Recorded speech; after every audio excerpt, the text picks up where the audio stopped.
Kaixo, ongi etorria, ikusiko dugu zenbaki errealen multzo edo tarte bat nola definitzen den eta nola adierazten den.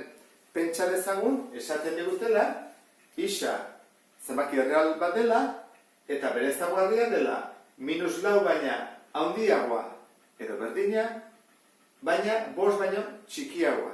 Ordan hori tarte bat da, multzo bat osatzen dugu. Nondik hasten gera -4tik? Zuzen errealean -4 hemen dago. Eta noaino 5 tarte. Hau da tartea. Hau da zenbaki errealen multzoa. Zenbat zenbaki daude infinitu, ezta? Hori badakigu. Orduan jarriko genuke -4tik ostera. Diferentzi bat dago. Badakigu nondik hasten den -4tik. Zergatik? Zer da -4 baina handiagoa edo berdina. Horra -4 sartzen da. Baina 5 ez da sartzen. Zer da 5 baino txikiagoa. Horrek esan nahi du jarri beharko dukela zenbaki bat 5 baino txikiagoa den lehenengoa. Zein da zenbaki hori? Ikusi dugu zenbaki errealetan ezin dugula esan zein den zenbaki baten aurrekoa. Bete aurkitu dezakegulako bat gertuago dagona. Orduan, hemen arazo handi batekin topatzen gea. Zehazten geranean tartea definitzen, adibidez esaten -4tik 5era, 5 ez da sartzen eta -4, bai, hori matematikoki nola adierazten dugu? Erabili da sistema hau. Jartzen badugu horrela, parentesian, kontzeptu bat bezala, horrek esan nahi du sartzen dela. Mutur hori barruan dago.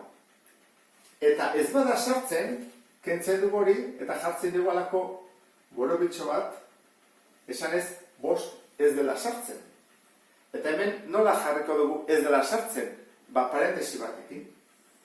Honek esan nahi du, mutur hau sartzen da, eta mutur hau ez da sartzen. Honi deituko diogu tarte erdi irekia. Zergatik? Mutur bat tartekoa delako eta bestea ez. Gertaiteke izatea tarte itxia edo tarte irekia. Noiz da tarte itxia? Bi muturrak tartekoak direnean. Adibidez, hau jarri beharrean, jarri batzen -2tik batera. -2 baina handiagoa edo berdina, eta bat baino txikiagoa edo berdina, izango litzake -2tik batera, tartea hau izango litzake, eta biak sartzen dira. Orduan jarri beharko genuke era hontara. -2tik batera, itxita biak. Eta gertaiteke irekita egotea. Adibidez, jarri beharrean hau, jarri izan bagenu -2tik 6, ezta? Eta esan nahi du, isak izan behar duela -2 baina handiagoa eta 6 baino txikiagoa, hori nola jarriko genuke? -2tik, gora jarriko dut, ez da sartzen, 6 tartea hau. Eta parentesekin jarriko genuke horrela, -2tik 6, biak parentesekin. Ez delako sartzen. Ez mutur bat, eta ez beste muturra. Zenbakien beste multzo batzuk definitzerakoan, behar bada ez digute ematen bi muturrak, mutur bat bakarra, adibidez era hontara. Esaten bat digute, isa errekoa dela, eta isa dela 6 baino txikiagoa edo berdina. Mutura bakarra man digute. Horri deitzen zaio zuzen erdia. Ez da tarte bat. Hemen hasten da, eta nun bukatuko da infinituan edo minus infinituan. Lehenengo pausua 6ra joatea da, muturrera. Hemen dago. Galdera da, sartzen da edo ez da sartzen? Bai, zer da? 6 baino txikiagoa edo berdina. Orduan, hemendik hasten da. Eta izan behar du, txikiagoa. Orduan, hasten hemendik, jarraitzen du, onenak. Eta noaino, infinito arte, ez da? Minus infinito, ez plus. Horra jarriko genuke horrela.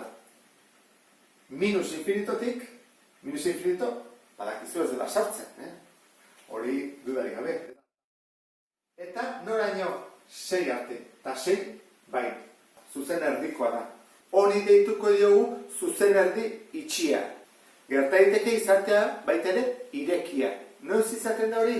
Adibidez, horrela eman beharrian, esaten badigute hau. Isa errekoa da, isa minus bi baino handiagoa. Orduan, joango gera, minus bira, muturra delako hemen dugu, ezta? Hada minus bi. Eta handiago izan behar du, horren hau dena agian. Hortikan, jarraitzen du eta jarraitzen du eta jarraitzen du. Minus bi, zuzen erdikoa da, ez. Delako, derrigorrez, handiagoa. Orduan, jarriko dugu horrela. Ezta, lehenen dugun bezala. Eta, definituko nuke horrela. Hasten da, minus bitik, noaino, infinito arte, eta ez da esatzen. Orduan, hauek dira zuzen erdiak. Bat, itxia eta bestea irekia.